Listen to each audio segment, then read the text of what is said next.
Bismillahirrahmanirrahim. Assalamualaikum warahmatullahi wabarakatuh. Innal hamdalillah wassalatu wassalamu ala Rasulillah wa ala alihi wa ashabihi wa mawalah. Wala haula wala quwata illa billah, amma ba'du.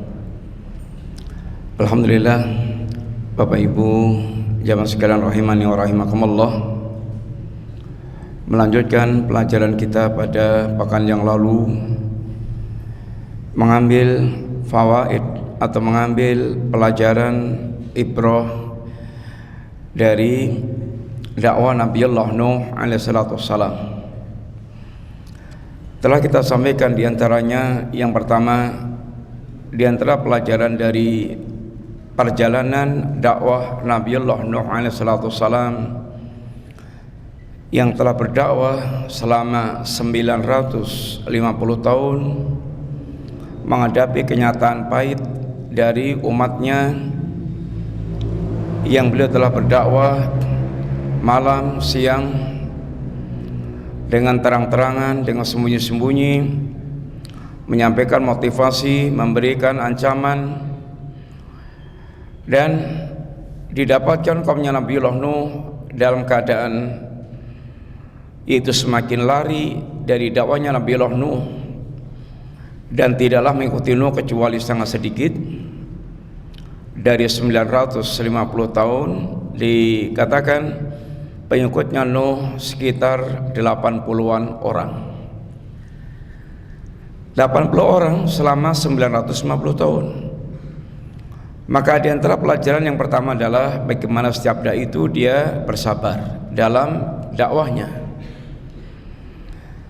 Bagaimana dia tekun, sebagaimana petani tekun untuk dia menanam, menunggu pertumbuhannya, perkembangannya, dia tetap merawat dalam keadaan sebaik-baiknya.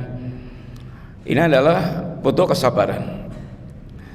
Dakwah demikian pula, dia akan menghadapi segala macam itu keadaan yang kadang sering tidak mengenakan, maka membutuhkan kesabaran.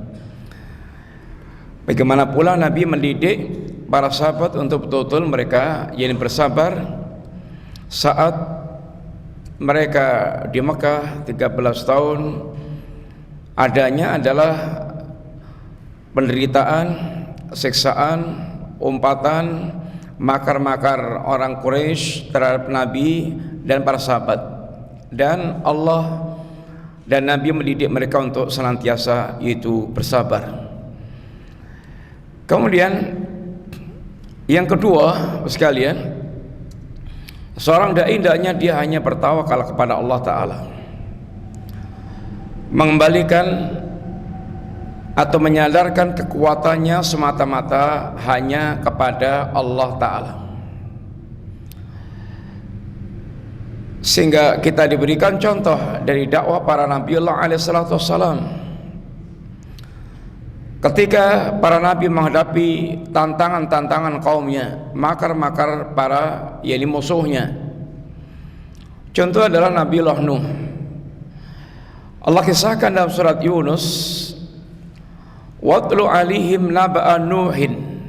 Ya Muhammad, ya Rasulullah SAW, sampaikan kepada mereka tentang kisah Nabiullah Nuh. Ini Nabi diperintahkan Allah untuk membacakan kisah Nuh kepada orang-orang Quraisy yang melakukan penentangan hebat kepada Nabi, di mana Nabiullah Nuh demikian pula mendapatkan tantangan yang keras dari kaumnya, dan kaumnya berakhir dengan dibinasakan oleh Allah Ta'ala, ditenggelamkan dengan banjir yang Allah timpakan, sehingga tidak tersisa seorang kafir pun di muka bumi. Id qala liqaumihi, ketika Nabiullah Nuh mengatakan pada kaumnya, ya qaumi, wahai kaumku, in kana kabura alaikum maqami wa tadhkiri bi ayatillah, Kalau kalian merasa keberatan dengan keberadaanku di tengah-tengah kalian dan dengan peringatanku yang membacakan ayat-ayat Allah Ta'ala, kalian gak suka, kalian terasa berat, kalian justru memusuhi, fa'alallahi tawakkaltu, maka hanya kepada Allah saya bertawakal, hanya kepada Allah saya bersandar. Fa'ajmi'u amrakum, silahkan ini kumpulkan, silahkan putuskan, sepakati perkara kalian. Wa syuraka'akum, silahkan kumpulkan para sekutu kalian. Thumma la yakun amrukum alaikum ghummah thumma qdu ilayya wa la tungtirun. Silahkan kalian putuskan, kemudian silahkan kalian yaitu perlakukan saya kepada kalian, dan tidak perlu kalian menunggu-nunggu waktu. Silahkan apa yang akan kalian perlakukan kepada saya. Saya hanya bisa bertawakal kepada Allah. Sehingga Nuh menghadapi kaumnya yang mereka bengis atau yang mereka mengadakan permusuhan yang tidak pernah berhenti, membuat makar-makar yang besar. Wa makaru makran kubbara, mereka telah menyusun makar yang besar untuk menghadang dakwah Nabiullah Nuh. Maka menghadapi kenyataan yang demikian, Nabiullah Nuh, fa'alallahi tawakkaltu, aku hanya bertawakal kepada Allah Subhanahu wa ta'ala. Sehingga seorang dai hendaknya mereka menyerahkan kekuatannya kembali kepada Allah Ta'ala. Nabiullah Hud ketika kaumnya mengancam Nabiullah Hud, inna qulu illa taraka ba'du alihatina bisu'in, tidak ada yang kami katakan kepada engkau Yahud kecuali kamu itu kualat dengan sesembahan-sembahan kami, kamu ditimpa keburukan dengan sebab mencela sesembahan-sembahan kami. Sehingga ancaman kualat, menakut-nakuti dengan sesembahan sekutu mereka kepada Nabi yang mendakwahkan tauhid, sekalian, itu sudah kebiasaan orang-orang kafir musyrik sejak zaman dulu kala. Nabiullah Hud diancam seperti itu pula. Tidak lain kami itu Yahud karena kualat dengan sembahan-sembahan kami, sehingga kamu ditimpa keburukan. Nabiullah Ibrahim pun juga ditakut-takuti. Kata Nabiullah Ibrahim, wahai kaum, bagaimana aku harus takut dengan sekutu sesembahan kalian itu, sedangkan kalian aja gak takut dengan menyekutukan Allah Ta'ala, gak takut dengan Allah ketika anda menyekutukan Allah Ta'ala. Terus kamu takut-takuti dengan sesembahan kalian. Fa'ayyul fariqaini ahaqqu bil amni, kata Ibrahim, mana di antara dua kelompok ini yang layak untuk dia yaitu merasa aman. Lalu Allah katakan, alladzina amanu walam yalbisu imanahum bidzulmin ulaika lamul amnu wa hum muhtadun. Orang-orang yang mereka beriman dan tidak mencampur iman mereka dengan syirik, kedzaliman yaitu syirik, maka baginya keamanan dan bagi mereka petunjuk. Yang paling layak merasa aman hanyalah yang mereka mentauhidkan Allah Ta'ala.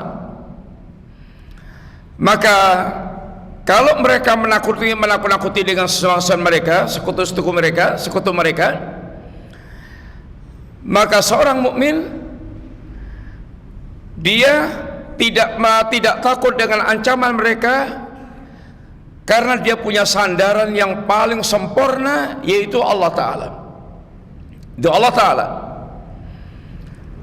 Sehingga Bagaimana Nabi ingin, bagaimana Allah mendidik Nabinya untuk betul-betul totalitas tawakal itu hanya kepada Allah Ta'ala. Di saat dakwah Rasulullah SAW itu di backup al-out oleh Abu Talib, sehingga secara umum Abu Talib betul-betul memiliki jasa kepada Nabi. Dan secara manusiawi Nabi tentu yaitu merasa senang dengan bantuan Abu Talib, perlindungan Abu Talib. Tapi Allah Subhanahu wa taala akan mengembalikan bahwa kekuatan itu hanya bertawakal kepada Allah Ta'ala. Sandaran total itu hanya kepada Allah Ta'ala. Maka ketika Abu Talib wafat, Khadijah wafat, secara manusiawi tentu Nabi kehilangan orang-orang selama ini memberikan pembelaan kepada dakwah beliau. Tapi Allah ingin mendidik bahwa backup yang paling pokok dan ini backup yang paling sempurna hanyalah kembali kepada Allah Subhanahu wa taala. Oleh karena itulah kata Nabiullah Hud ketika mereka menakuti Nabiullah Hud, qala inni ushidullaha washhadu anni bari'um mimma tusyrikun. Saya bersaksi, saya mempersaksikan Allah dan saksikan aku berlepas diri dari semua yang kalian sekutukan selain Allah Ta'ala. Min duni, yang menjadi sekutu-sekutu kalian bagi Allah Ta'ala. Fakiduni jami'an, silahkan kalian timpakan makar-makar kalian kepadaku. Kumpulkan makar-makar kalian ini untukku. Thumma la tungdirun, dan jangan ditunda-tunda untuk menimpakan kepadaku. Inni tawakkaltu 'ala Allahi rabbi wa rabbi inni tawakkaltu 'ala Allahi rabbi wa rabbikum. Adapun aku hanya bertawakal kepada Allah, Rabbku dan Rabb kalian. Maka di sini Nabi Hud bagaimana mengembalikan nasib akhir semua nasib dirinya hanya kepada Allah Ta'ala. Dan itu yang akan membuat dirinya tenang. Seorang mukmin dia tenang karena merasa itu dia dicukupi oleh Allah, tawakal kepada Allah, Allah akan mencukupi segala-galanya. Tidak perlu ada lagi yang dikhawatirkan karena Allah Maha sempurna dalam mengurus hambanya. Adapun tawakal kepada selain Allah hanya tawakal kepada sesuatu yang rapuh, yang hakikatnya tidak memiliki kekuatan dan kekuasaan secara mutlak. Adapun Allah, kekuasaan dan kekuatannya adalah mutlak dan Allah Maha sempurna. Sehingga Allah pula ketika mendidik Rasulullah SAW menghadapi segala rintangan-rintangan dakwah yang dilancarkan oleh orang-orang kafir dan orang-orang munafik, Nabi katakan, Allah katakan, ya ayuhan nabi, wahai nabi, ittaqillaha, bertakwalah anda kepada Allah Ta'ala. Nabi aja juga diperintahkan Allah untuk bertakwa, dan semua kita diperintahkan Allah untuk bertakwa, karena kita adalah makhluk hamba Allah, sehingga siapapun hamba Allah semuanya mereka wajib bertakwa kepada Allah Ta'ala. Maka dalam agama kita, setiap kita semuanya berlomba-lomba menjadi hamba Allah yang paling istimewa. Bagaimana menyempurnakan penghambaannya kepada Allah Subhanahu wa taala, dan sehebat, setinggi apapun kedudukannya, tidak boleh hamba itu disembah atau dijadikan sebagai perantara untuk yaitu mengantarkan kepada Allah Ta'ala. Karena semuanya masing-masing mereka sedang sibuk mengurus dirinya untuk bisa dekat dengan Allah sedekat-dekatnya. Lalu setan membisikkan kepada manusia, kamu itu kotor, kamu itu berliputan dengan dosa, sedangkan mereka ini orang suci yang dekat dengan Allah. Nggak mungkinkah kamu itu nggak layak langsung kepada Allah? lalu mereka pun dituntun setan untuk menjadikan orang-orang yang mereka anggap saleh, wali, itu menjadi perantara untuk mengantarkan kepada Allah Ta'ala. Dan itulah hakikat syiriknya orang-orang musyrikin Quraisy, yang dengan begitu mereka merasa mengagungkan Allah Subhanahu wa Ta'ala, tapi sesungguhnya adalah mereka terjebak dalam tipuan iblis, yang itu merupakan kesyirikan terhadap Allah Subhanahu wa Ta'ala. Maka orang-orang yang mereka mendatangi kuburan para wali, meminta-minta kepada para wali, maka mereka merasa itulah cara yang paling sopan dan beradab untuk beribadah kepada Allah Ta'ala menurut perasaan mereka. Tapi sesungguhnya itulah hakikat syiriknya orang-orang musyrikin Quraisy yang seperti ini tertipu oleh syaitan. Kemudian demikian juga ketika Allah Subhanahu wa Ta'ala menasihatkan pada Nabi kita yang mulia, wala tuti'il kafirina wal munafikin, ya Muhammad, jangan kamu taati orang kafir, jangan kamu taati orang munafik. Orang kafir itu punya berbagai macam usulan, ajakan yang ditawarkan kepada kaum muslimin, kaum mukminin. Dan orang munafik itu juga mengarahnya ke sana. Kelihatannya dia muslim tetapi lebih cinta kepada kesyirikan dan kekafiran. Ya, seperti yang ditunjukkan oleh manusia sejak dari zaman ke zaman, termasuk diantaranya orang-orang liberal, bagaimana mereka itu lebih mengajak kepada kekafiran.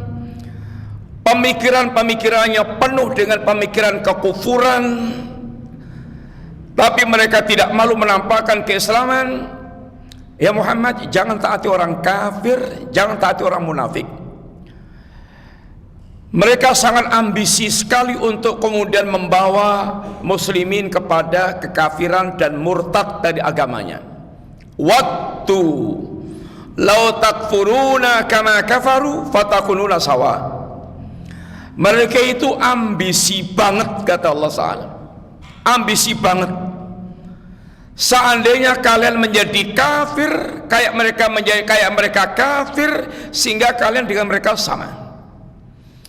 Dan orang-orang munafik sepanjang zaman mereka lebih dekat kepada orang kafir dan selalu kerjasama dengan orang kafir untuk menimbulkan madarat kepada kaum muslimin.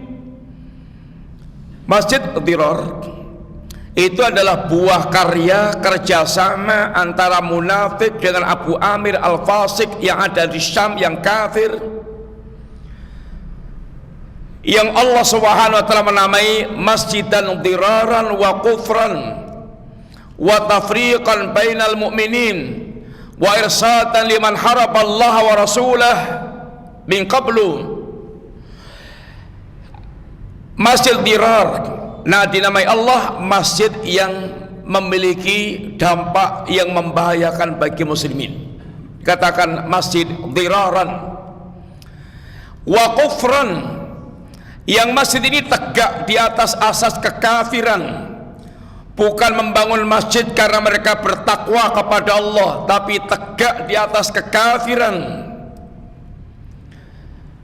Kemudian wa tafriqan bainal mu'minin, masjid ini dirancang untuk memecah belah kaum mukminin, sehingga mukminin menjadi berkeping-keping, dan dalam rangka untuk menjadi markas pengintaian wa irsadan liman haraballahu wa rasulah, pengintaian bagi orang-orang, markas di pengintaian bagi orang yang mereka dulu sejak dulu memusuhi Allah, memerangi Allah dan Rasulnya.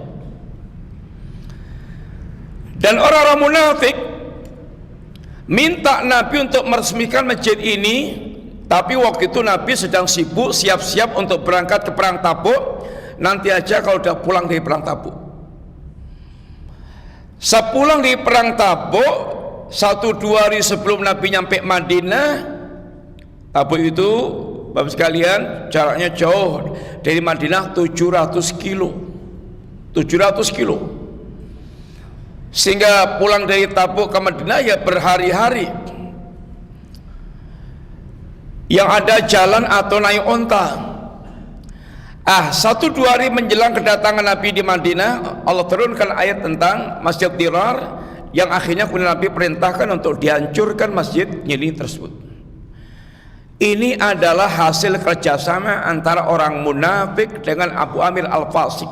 Orang munafik sepanjang zaman lebih dekat dengan orang-orang kafir, sehingga dengan orang kafir lebih mesra, lebih bisa hehehe, beliau lebih bisa ketawa-ketawa, cipika-cipiki.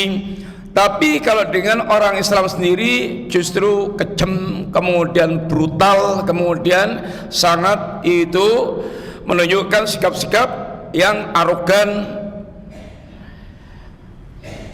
Maka kata Allah, jangan taati orang kafir, jangan taati orang munafik, wada'adahum, dan ini tinggalkan yaitu gangguan-gangguan mereka. Wa tawakkal 'alallah, dan bertawakallah Anda kepada Allah Subhanahu wa taala. Wa kafa billahi wakila, orang mereka bertawakal kepada Allah, ini Allah yang akan menjadi pelindung yang sebaik-baiknya. Kenapa kita mesti tawakal kepada Allah? Kata Allah, wa may yatawakkal 'alallah fa huwa hasbuh. Barang siapa yang dia bertawakal kepada Allah, maka dia, ya Allah yang akan mencukupinya. Dan tentu Bapak sekalian, tawakal yang dimaksudkan bukan tawakal ala sufi, tawakal yang tanpa dia melakukan usaha, pokoknya pasrah total kepada Allah Subhanahu wa taala, kemudian tidak menempuh usaha. Itu tawakal ala sufi. Ada orang keluarganya ditinggal untuk dakwah sekian puluh hari, sekian hari tanpa ditinggali apa-apa. Apa katanya? Saya serahkan kepada Allah Ta'ala. Lalu muncul cerita-cerita khurafat, cerita-cerita khurafat, masa pakai batu kemudian jadi nasi, kemudian tahu-tahu pohonnya buah sendiri, pohon pisangnya buah sendiri, khurafat yang macam-macam. Nabi tidak pernah mengajarkan tawakal model yang kayak gitu.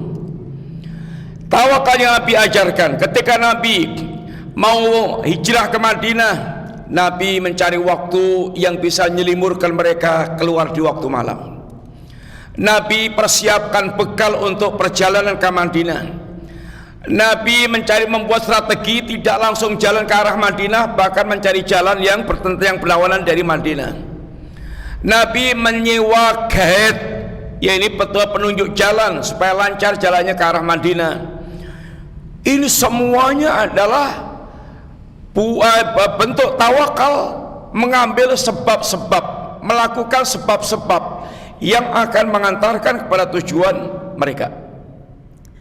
Nabi ketika perang pakai baju besi untuk menghindari sabetan, yaitu senjata musuh, untuk melindunginya. Itu tawakal. Itu tawakal. Sehingga tawakal itu ahdul asbab, melakukan sebab, kemudian hatinya pasrah total kepada Allah Ta'ala. Yang kayak gini Bapak sekalian, kalau dia berhasil tidak akan jumowo, dia akan kembalikan kepada Allah. Ini semata-mata karena karunia Allah Ta'ala. Kalau dia gagal, qaddarallahu ma syaa fa'al, dia kembalikan kepada Allah. Ini adalah ditakdirkan Allah Subhanahu wa taala. Dia tidak akan stres, dia tidak akan merasa kecewa. Dia kembalikan perkaranya kepada Allah Subhanahu wa taala. Yang ketiga, di antara pelajaran yang bisa ambil dari perjalanan dakwahnya Nabiullah Nuh, bahwa husulul izzah wan nasr wan najah wat tamkin lil mu'minin walau kanu qillah, wad dimar wal halak wal hasimah lil kuffar walau kanu kathrah. Izzah, pertolongan Allah, kemenangan, keselamatan, kekuasaan asalnya hanya untuk kaum mukminin. Ini akhirnya untuk kaum mukminin. Sedangkan kehancuran, kebinasaan, kekalahan akhirnya hanya akan didapatkan orang-orang yang kafir. Walaupun mukminin dalam keadaan qillah sedikit, tapi dengan pertolongan Allah Subhanahu wa taala akan mendapatkan pertolongan Allah, kemenangan, keselamatan sebagaimana yang Allah telah tunjukkan kepada yakni kaum mukminin. Peperangan-peperangan yang terjadi di tengah-tengah muslimin itu selalu posisinya muslimin qillah sedikit. Perang Badar itu 1:3, muslimin 300, orang kafir 1000, 1:3, kurang lebih segitu. Tapi bagaimana Allah SWT berikan kemenangan pada kaum mukminin, tokoh-tokoh besarnya Quraisy semuanya terkubur di sumur Badar. Abu Jahal dan kawan-kawan mereka ini terkubur di sumur Badar. Perang Uhud, perang balas dendamnya orang-orang kafir karena tokoh-tokoh mereka di perang Badar dikubur di sumur Badar. Sehingga perang Uhud perang balas dendam selain perang ideologi. Sehingga mereka persiapkan pula dengan pasukan logistik yang secukup-cukupnya. Nabi dan para sahabat kaum mukminin jumlahnya hanya yaitu 1000, orang kafir 3000, 1:3 lagi. Yang 1000 ini di tengah jalan orang-orang munafik sekitar 300-an orang diajak membelot oleh Abdullah bin Ubay bin Salul sehingga tinggal 700-an melawan 3000. Dan Allah Subhanahu wa taala berikan kemenangan pada kaum muslimin, kaum mukminin, walaupun sempat terjadi insiden Uhud, tapi akhirnya Allah pun berikan kemenangan pada kaum mukminin. Di perang Ahzab yang orang-orang kafir sampai 10.000, karena Ahzab artinya sekutu, orang kafir mengumpulkan sekutu-sekutu mereka untuk betul-betul melibas habis Nabi dan para sahabat. Dan peperangan perang Ahzab ini pula berakhir dengan mereka tidak membawa hasil apa-apa untuk mengalahkan kaum muslimin. Semuanya ini adalah merupakan bagian pertolongan Allah kepada kaum mukminin saat mukminin betul-betul mereka memang benar-benar di atas agama mereka. Katanya Izzah, Nasr, Najah itu zaman muslimin, kok sekarang kita diinjek-injek oleh orang kafir dalam posisi hina, nggak bisa apa-apa, bisanya hanya teriak-teriak saja, bahkan terhadap perang sendiri antar muslimin. Pertanyaannya adalah, apakah Allah menyelisih janjinya, atau memang orang-orang mukmin yang sedang tidak tahu diri tentang kondisinya? Jelas Allah tidak pernah menyelisih janjinya untuk memberikan pertolongan pada kaum mukminin dan rasulnya. Wa kana haqqan alaina nasrul mu'minin. Menjadi kewajiban Allah untuk membela, menolong kaum mukminin. Inna lanansuru rusulana walladzina amanu. Kami Allah pasti akan menolong para rasulnya dan orang yang mukmin. Itu pasti. Mana bentuk, mana buktinya pertolongan Allah kepada Rasul dan kaum mukminin? Kita dalam keadaan terhina, banyak muslimin yang dibantai oleh orang kafir, dikuasai, dijajah, disembelih, dibantai, dan kita nggak bisa apa-apa, kita lemah. Pertanyaannya, minta maaf, Anda sedang jadi orang mukmin yang sejati atau orang mukmin yang tidak tahu diri? Berapa banyak muslimin yang mengaku muslimin yang tidak pernah ke masjid, tidak pernah datang ke pengajian, tidak tahu tentang agamanya, bahkan muslim yang tampilannya musyrik, muslim tampilannya kafir, Muslim yang aneh dengan agamanya, kayak gini gimana Allah akan memberikan pertolongan kepada mereka? Yang Allah janjikan adalah kepada orang-orang mukmin, yaitu mukmin yang mereka betul-betul mewujudkan keimanan mereka. Maka Nabi telah ingatkan, idza tabayatum bil inah wa khatum atnabal baqar wa taraktumul jihad sallatallahu alaikum dhullan la yanzihu hatta tarju ila dinikum. Idza tabayatum bil inah, kalau kalian muslimin sudah mulai tenggelam dalam jual beli inah, satu di antara model ribawi. Kalian asyik dengan ekor-ekor sapi, asyik dengan ternak-ternaknya, kalian ridha dengan cocok tanam kalian, dengan pertanian kalian. Yang ini semuanya adalah kecenderungan Pak Yeni kiasan, penjelasan kecenderungan mereka, hati mereka, lengketnya mereka dengan dunia. Dan kalau sudah hati itu orientasinya dunia, kecintaannya kuat kepada dunia, kesibukannya hanya kepada dunia, pasti dampaknya wa taraktumul jihad. Wa taraktumul jihad, kalian akan tinggalkan jihad. Baik jihad dengan harta, jihad dengan jiwa, jihad melawan diri sendiri, jihad melawan orang kafir munafik, jihad melawan setan, jihad melawan gembong-gembong al-bid'ah dan ahli maksiat, itu akan melemah dan akan tinggalkan. Jihad melawan diri kita sendiri, jihad untuk dia memahami agama, duduk di majelis ilmu, dia dengarkan pengajian, dia pahami agama sehingga dia tahu tentang apa yang diajarkan agamanya. Ini butuh jihad, butuh ada mujahadah, kesungguhan, dan dia betul-betul mengorbankan waktunya. Kalau untuk harta nggak pernah mau mengorbankan, semua programnya ada panggilan diikuti terus, kayaknya dia butuhnya hanya harta aja, nggak ada yang dikorbankan. Tapi kalau ada jadwal taklim, ada jadwal kegiatan dakwah, kegiatan ini siap untuk dikorbankan, ditinggalkan, disisihkan, sehingga dunianya sangat diutamakan.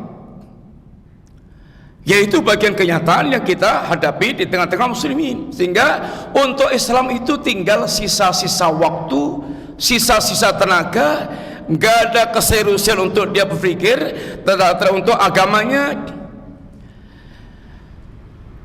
Dia tinggalkan.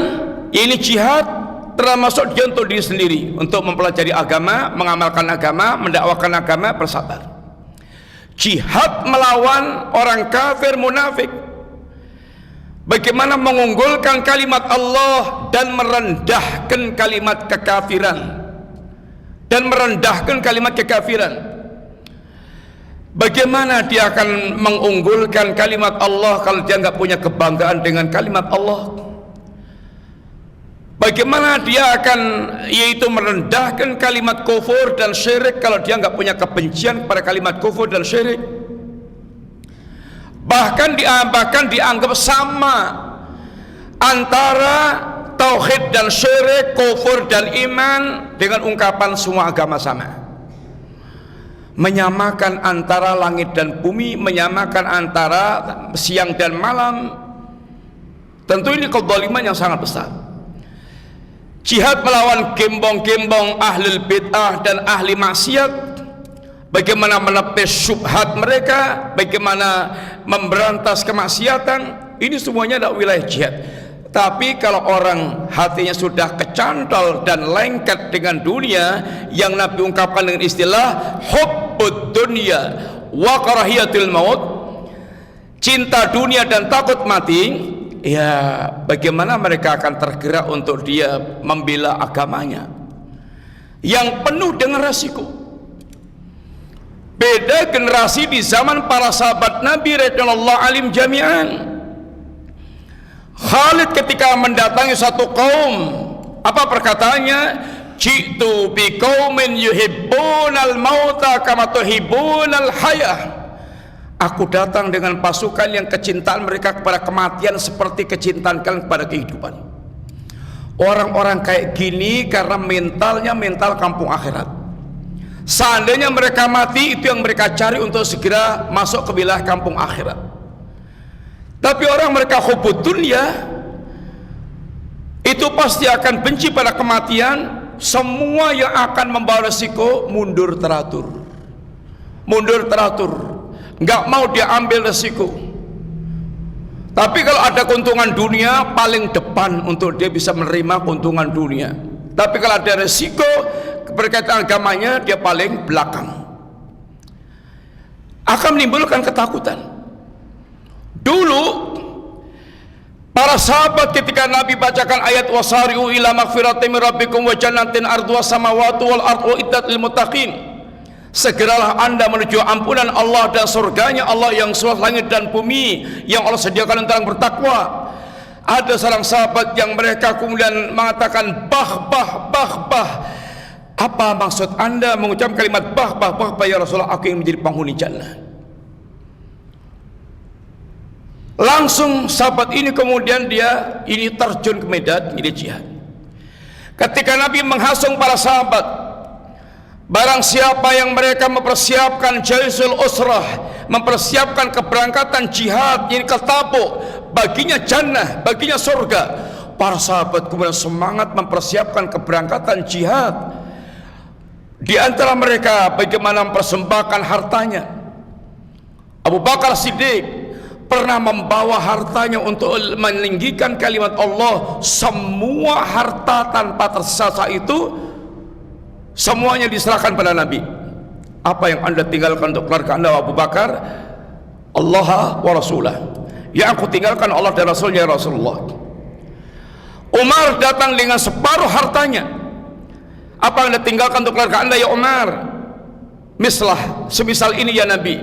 Artinya semisal ini ditinggal untuk keluarga, separuh untuk keluarga, separuh untuk dibawa kepada Nabi.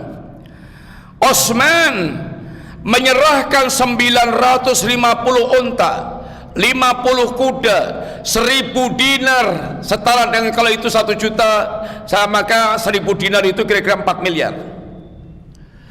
Utsman dan sahabat-sahabat yang lainnya. Maka bagaimana mereka memiliki sambutan yang besar, karena mereka generasi yang orientasinya kampung akhirat, sehingga melepas dunia mereka untuk lillahi kalimatillah itu seakan melepas debu di tangan mereka. Maka yang seperti ini bagaimana Allah tidak akan memberikan pertolongan kepada kaum mukminin yang seperti itu, yang jiwa dan harta mereka telah mereka jual kepada Allah Ta'ala. Inna Allah ashtara minal mu'minina anfusahum wa amwalahum bi anna lahumul jannah. Allah membeli jiwa dan hartanya orang mukmin dengan surga yang Allah sediakan. Maka para sahabat, orang yang mereka mental kampung akhirat, maka mereka siap korbankan harta dan bahkan jiwa mereka dalam rangka untuk meraih apa yang dijanjikan oleh Allah Ta'ala. Bagaimana yang seperti ini ditolong oleh Allah Subhanahu Wa Ta'ala. Maka di perang Badar Allah tolong mukminin dengan ulufun, dengan ribuan malaikat, sehingga banyak kepala-kepala yang mereka berterbangan terpenggal tanpa tahu siapa yang memenggalnya itu. Nah sekalian, ini adalah sejarah yang telah berlalu.